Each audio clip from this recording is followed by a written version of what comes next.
my slides are up, so you can share the screen or open the screen sharing. Okay, all done?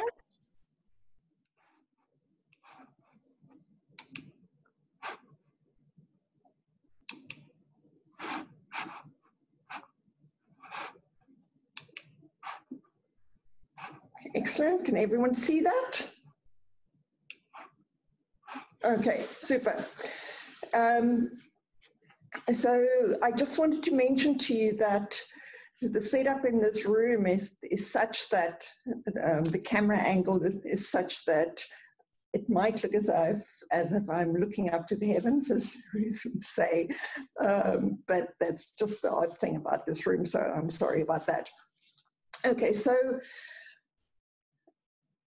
I want to talk to you about the value of shark tourism. Now, when we talk about value, what is the first thing that comes to mind for a lot of people? If you hear the word value or valuing, a lot of people would think about money, but there could also be possibly a principle or belief system.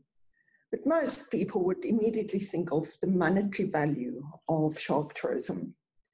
So today I want to talk about 3 topics. The one is how shark tourism is typically valued, or the dominant ways of valuing it. Secondly, I want to look at alternative ways of thinking about it, values that are not necessarily just monetary values. And then I want to look at, thirdly, at how I've applied this approach in Gansbaai. But before I continue, I just want to say that obviously this time is very, very difficult for most tourism businesses in South Africa and elsewhere in the world. So this is just a message of respect for the businesses that are in Gansbaai that are struggling at the moment to keep their staff employed, and they don't know when they're going to be able to operate again. So they were incredibly helpful in sharing their access to their staff with me, sharing access to their business information. And a lot of what I'm going to be talking about is obviously pre-COVID.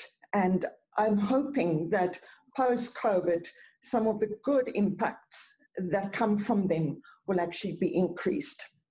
But just bear in mind that some of this is not actually occurring any longer because of COVID. So I want to introduce you to Thembi. Now, Thembi is a young girl who I interviewed together with her parents while I was doing my research. Thembi is sitting in a little spinach garden that she planted as part of a program that she was involved in. And you can see in the background is the material that her house is built from. Now, Thembi has many hopes and dreams. She wants to become a doctor. She's also a keen sportswoman, and she loves sharks and whales. Now, Thembi actually means hope.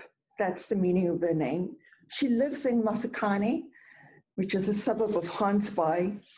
Now, Gansbaai, as many of you may know, is a world-renowned spot for shark cage diving. But it's one of many. In fact, some people, some researchers have said that up to 45 countries in the world offer shark tourism as an activity. And those are just the little markers there, show some of the places where shark tourism occur today. And governments are increasingly interested in what is the value of shark tourism. But when they look at it, they typically look at the monetary value thereof. When researchers value shark tourism, they typically start with looking at how much a tourist pays for a shark diving experience. And those are just the prices from 3 of the main shark diving, white shark diving, specifically the spots in the world. So in Mexico, in Gansbaai, and Port Lincoln in Australia. So Mexico is quite expensive because those are 3 to 5 day trips, and you actually have to go out on a liveaboard boat for that experience. But you can see that Gansbaai's prices are relatively low compared to the rest of the world. Now, there are many estimates of value, and again, those places, now I've put the names for the countries down as well. So there have been valuations done across the world, and one researcher actually tried to do a global valuation, and he said in 2013 that the value of shark diving across the world is worth $314 million a year. But then there are individual country valuations as well. So, for example, in the Maldives, it was found that it brings in about $8.1 million a year, whereas in Australia, it was seen to be as much as $25.5 million per year. But these, again, you can hear these are monetary values that are used. Now, if you look at that map, there is a very clear pattern in that map. And I want you to think about what that pattern may be. The little hint here is that the Seychelles and Australia are excluded from that pattern. So other than that, the countries all have something in common. So they are all countries that are developing economies with deep social and economic inequalities. This is where shark diving is growing. So if we only know what the gross economic value is, 25.5 million a year, it doesn't tell us anything about, but what does it mean for local people? And it doesn't tell us anything about how that income is distributed. And in fact, when we look at how research about shark tourism today, there are 4 main areas, of which the biological impact, or the impact on sharks themselves, that's the biggest research area, and it's almost like the whale, the size of the research. The human on that image is the amount of research attention that is paid to impact on local people. And that is where my research then comes in. So I want to go back to the youngsters at Gansbaai, and now I'm dealing with topic 2, and that's a different way of looking at shark tourism, the value thereof.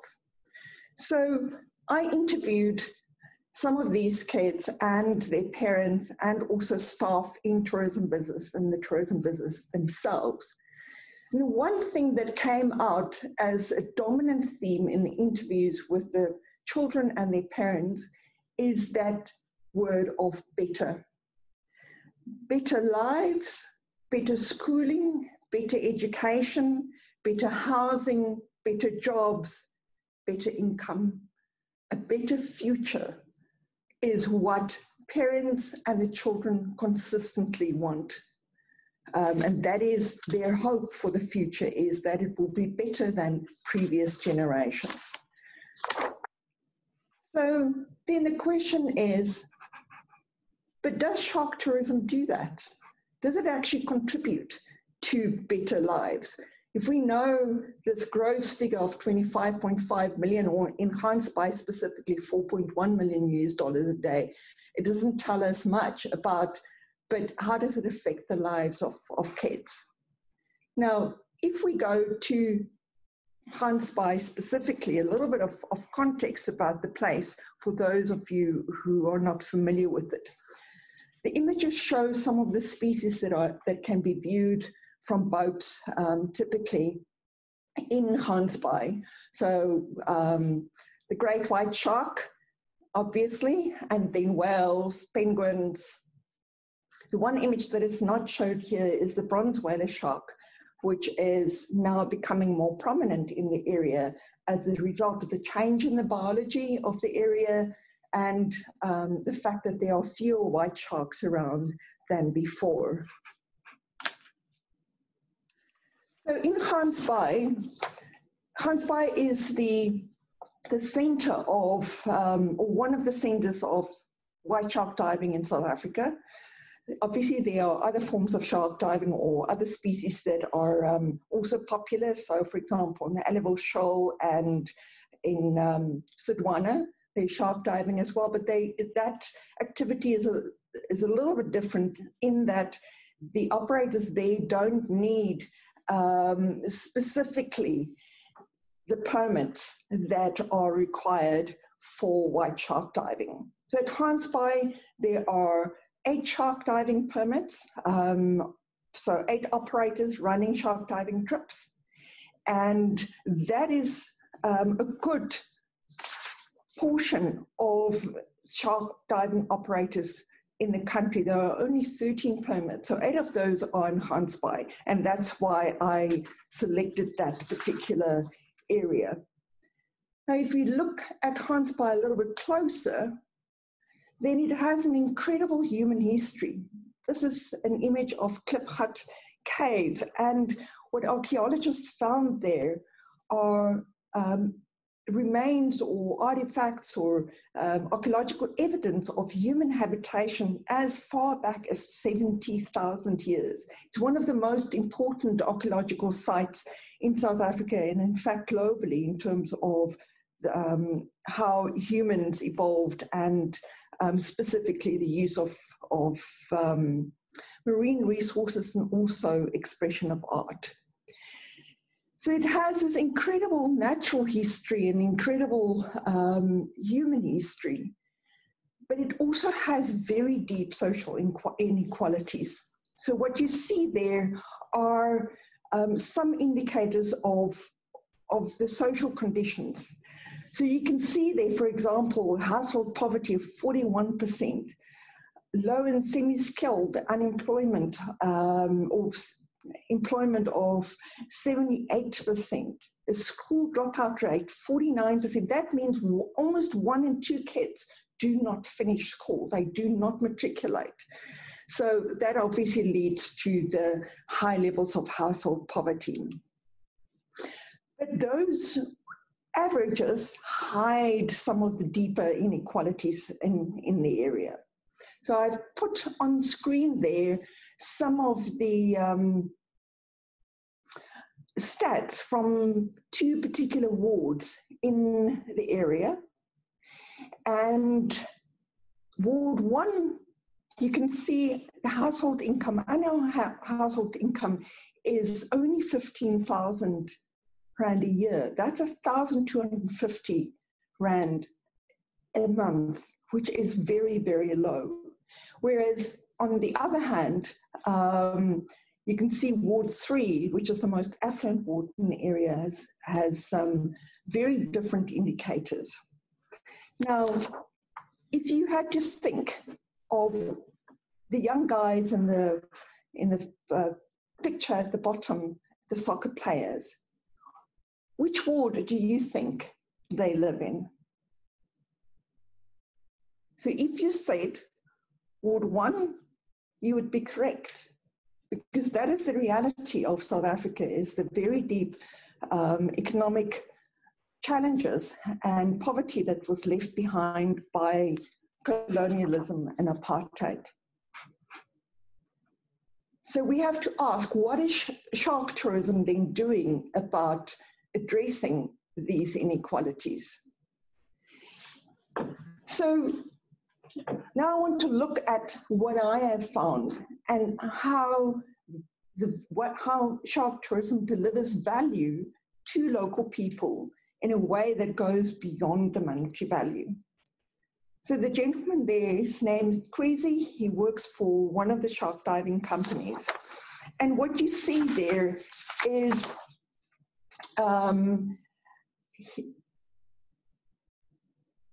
is his journey, his career journey, since he started in 2005 with the company. He started as a general worker, and he came from Umtata in the Eastern Cape.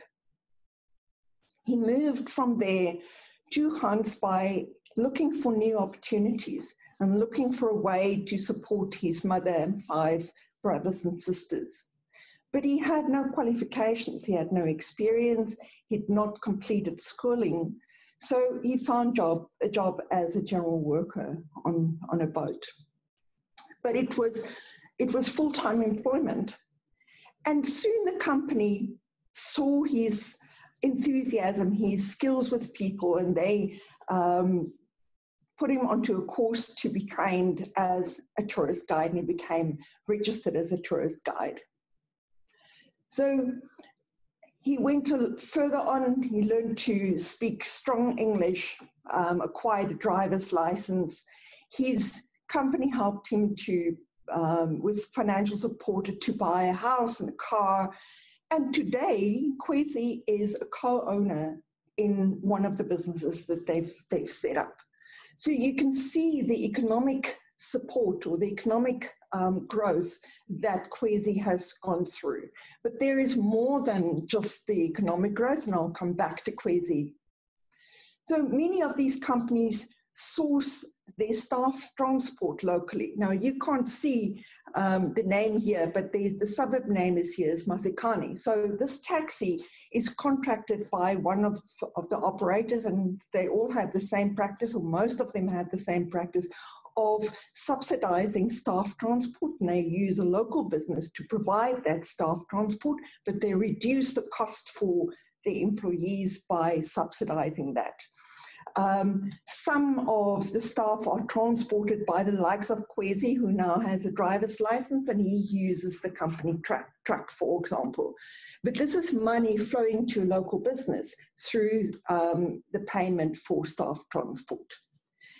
This is a slightly different example from a different business called White Chalk Project, as you can see. Now, they run a project called the Recycle Swap Shop.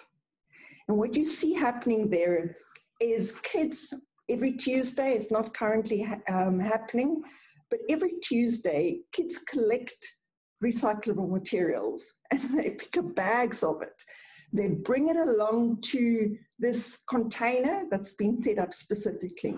They exchange that for points, or little tokens, and those tokens they can use in the shop to buy stationery, small toys, there's even clothing. They also get a cup of soup on that particular day. Now, that is quite an important impact in that particular community where there is very high poverty again. And the parents told me that they urge their children to go to the recycle swap shop to go and get the pens or whatever the case may be that they need for school, because very often the parents can't buy that. So obviously there are many effects out of this. So the kids get what they need. Sometimes it's a so-called luxury toys. For these kids, it is a real luxury. But they learn certain things as well. They learn about effort, that you need to invest effort in order to get something back. And obviously it helps to keep the suburb clean. So there is a strong environmental impact or environmental benefit out of this as well. I don't know whether any of you are familiar with these little red icons here. Do you know what they designate? So those are the Sustainable Development Goals. And I've put them there because this is a way of thinking in the world now, where the Sustainable Development Goals are a set of objectives that have been set for how we want the world to be. And there's 17 of them, and the world is working towards them up to 2030. So you will see that no poverty is one of those goals. And there's one for the marine environment specifically, and I'll come back to that. So coming back to Tembe, so you can see that getting a cup of soup is actually quite important, given that there is a high level of nutritional or food insecurity in the area as well. So what I'm talking about here is impacts on local livelihoods, supplementary income, not necessarily just in money. So Kwezi is obviously earning money, but the kids coming to the soup kitchen they are getting food, and they are obtaining things that their parents can't buy for them. So it's a way of supplementing local livelihoods. And that we see as economic empowerment. So returning to my group of kids, on the left-hand side are some youngsters. They are on a whale watching trip, and they're part of a program, environmental education program, that is called the Deep Environmental Program, and they do these excursions to learn about whales and sharks. But that program also involves other kids so that the impact is extended.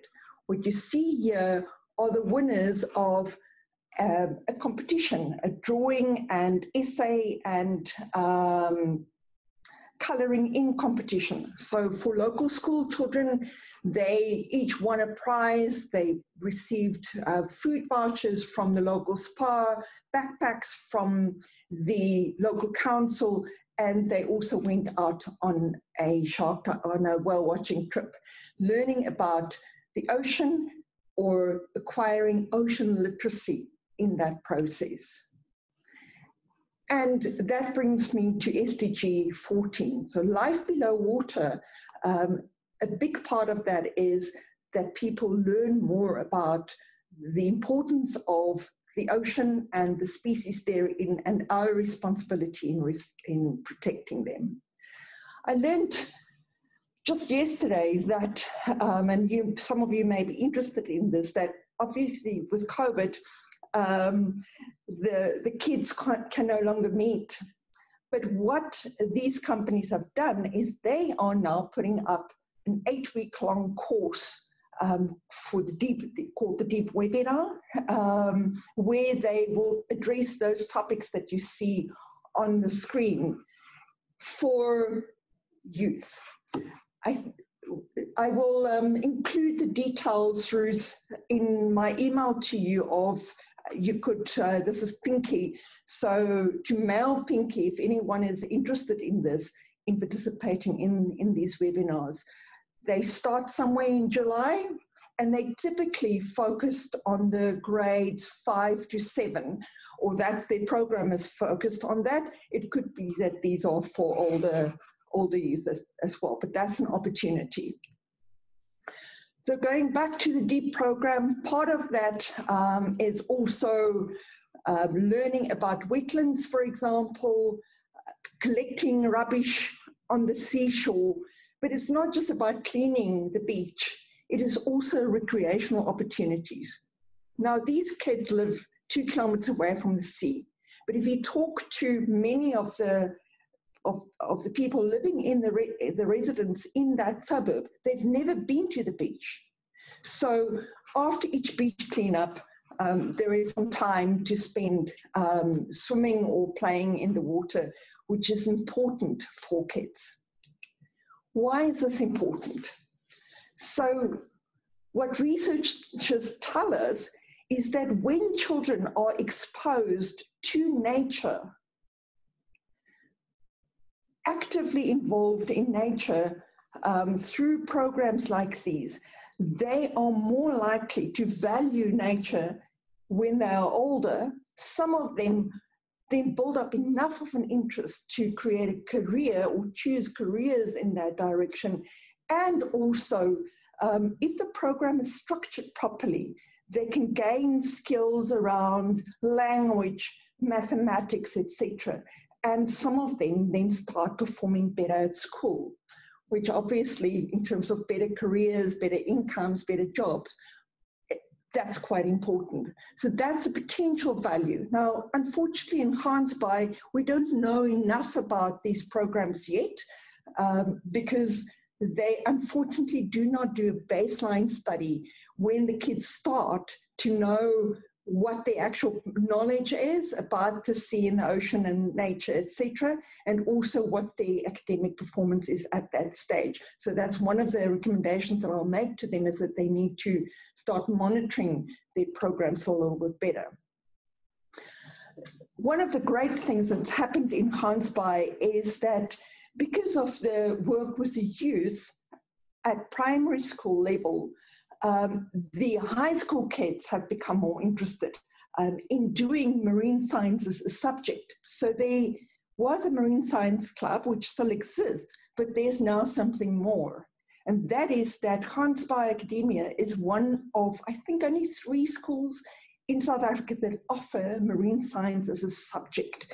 And that grew out of the work that's been done between the schools and the operators and creating these field trip opportunities for kids and awareness days like World Ocean Day and Global Recycling Day. So again, building the careers, potential careers for kids in the sciences, which is an important thing for South Africa's future. So what I've covered thus far then is the whole idea of environmental literacy, or in these last round of slides, environmental literacy, and the idea that we have personal responsibility for nature. Moving on quickly, what we now also see there is these companies working with not just the children, but also their parents, also around particular days like Recycling Day or World Oceans Day, where they work on a common problem, which is beach littering and marine pollution in the area. Young kids and the families participating in that as well. Some of the companies donate to creches to upgrade their exteriors or paint inside or provide equipment or toys, whatever the case may be. This is a African penguin and seabird sanctuary that is a rehabilitation center for penguins, but is also a classroom space for local kids participating in the environmental education programs. They run regular sessions with the junior council so that they also get to know about the natural environment. Coming back to Kwesi had the idea of creating a soccer team, so he did, but they needed sponsorship, so he approached the company, and the company said, okay, we will provide the kit, etc., and transport money. And now that soccer team is registered as an amateur league, and that was all as a result of Kwesi's idea. But obviously soccer is incredibly important for South Africa's youth, so it has a massive social impact. Then these kids learn through their programs, they learn various things. They go on camps and they learn to work together. They learn to trust each other. They learn leadership skills. They also, through the beach cleanup, learn about numeracy, because they have to count every single item and it goes onto a data record sheet. They do things like a trash and show. Now, look how proud this young gentleman is of the suit that he or his mother made out of trash, but it gives them self-confidence. They learn public speaking. They are recognized for being part of the program, and that just builds self-esteem. Here again, Kwesi, having a driver's license is quite important in that particular community, but he's also respected as being a manager of one of the boats, no longer a general worker, but a boat manager. And what I want to emphasize is that there are many other such examples, not just Kwesi in this company, but also other companies. unfortunately, not all of the companies do this. So that is what I've spoken about, is psychological empowerment. And then this, coming back to Pinky. Now you can see Pinky is quite a modern young woman. They work with Volkswagen, and this was again around ocean trash and ocean pollution. But here she is in traditional garb. She's also very proudly Zulu. And that, unfortunately, is one thing that I would encourage the companies to do more. These are, again, words from scholars and the way they've looked at environmental education programs. Now, I'm concerned about how these scholars speak about these programs, because if you look at it, both of those quotes talk about parents and children, and the children transferring information to the parents, teaching their parents. Now, there's nothing wrong about that, but it also assumes that parents don't know anything about the environment, which is not true. Many adults in South Africa have a strong connection to nature. They have indigenous knowledge or traditional knowledge, and they can bring that into environmental education programs, which is currently not happening in the Gansbaai programs. So there's an opportunity to make the programs more culturally relevant and to involve more of the parents. Currently, it's mainly the kids that are targeted. So if we want to expand the impact, more parents could be involved. So there is an opportunity to strengthen the cultural empowerment by bringing in the existing cultural knowledge of local people as well. And then finally, I've spoken about Kwezi and his role in encouraging the business to sponsor the Zama Zama team. So he had an impact on the decision-making in the company. Obviously, managing a boat, he has a strong responsibility in the company and shareholding in the business. So he can affect change in the company, and he can influence its future direction. And that is called political empowerment. I mean, political empowerment is much more complex than that. But it sees local people now being far more involved economically and politically than they were in the past. And this is a form of transformation in shark tourism as well. Unfortunately, there is not enough of that, and not all local people have a say in shark tourism either. So if I put that all together, this is how we could value shark tourism, is by looking at different dimensions, not just the monetary value. Obviously, there's monetary value here, but there are many other ways in which shark tourism can contribute to better lives for local people. I'm going to quickly go over that one. Now I want to come back to this point.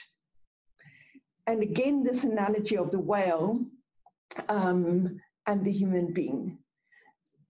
This time I want to use it differently, and that is by saying, well, unfortunately, the human being is the scale of the current good impact. The whale is what it could be if all companies operated in a more sustainable way, in a more human way, in thinking about empowerment more than just the money that they can make out of sharks. So I'm going to stop there because I see that we are we're almost out of time. I'm sorry about it taking so long.